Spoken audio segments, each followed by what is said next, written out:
in his. And in times of great tragedy, she was the voice and personification of comfort and kindness. She confidently balanced the public and private aspects of life and family. Like her husband, Laura Bush was just what our country has needed. President Bush has been our leader, our chosen leader for the past 8 years. He's been a man of principle, conviction, and action. He has had to tackle challenges both here and abroad that are difficult even to describe, let alone comprehend. Tough, tough problems. There have been many successes, and this has been a time of transition, adjustment, and change.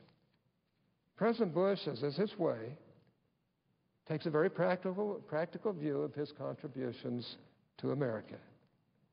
He says he will be remembered as someone who dealt with tough issues head-on, helping our country protect itself, and who was unashamed about spreading certain fundamental values, such as liberty.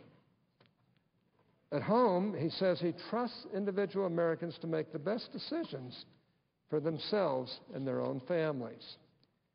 In his last State of the Union address, President Bush said that our nation will prosper, our liberty will be secure, and our union will remain strong if we trust in the ability of free people to make decisions.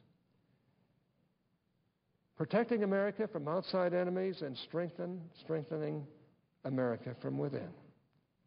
That is a legacy to be proud of, and I am so thankful for President Bush's leadership and courage, and I pray for God's richest blessings for him, for First Lady Laura Bush and their family, and whatever lies ahead for them.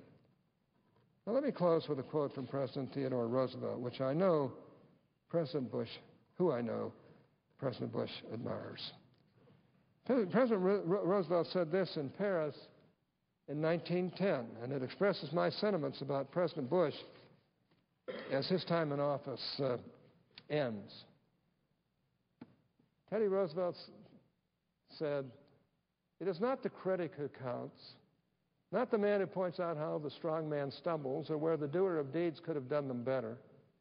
The credit belongs to the man who is actually in the arena, whose face is marred by dust and sweat and blood, who strives valiantly, who errs, who comes short again and again because there is no effort without error and shortcoming, but who does actually strive to do the deeds, who knows great enthusiasms, the great devotions, who spends himself in a worthy cause, who at the best knows in the end the triumph of high achievement, and who at the worst, if he fails, at least fails while daring greatly, so that his place shall never be with those cold and timid souls who neither know victory nor defeat."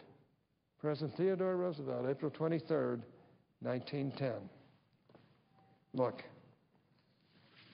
I believe that for these tumultuous times, we've had the right president for the right times. I believe that President Bush and the First Lady have been tremendous examples for all of us. And I believe history is going to speak well of both of them and speak well of our country and the way we're able to come out of almost any difficulty. And we'll come out of these difficulties as well. But these difficulties were not caused by President Bush. And anybody who said so is a liar.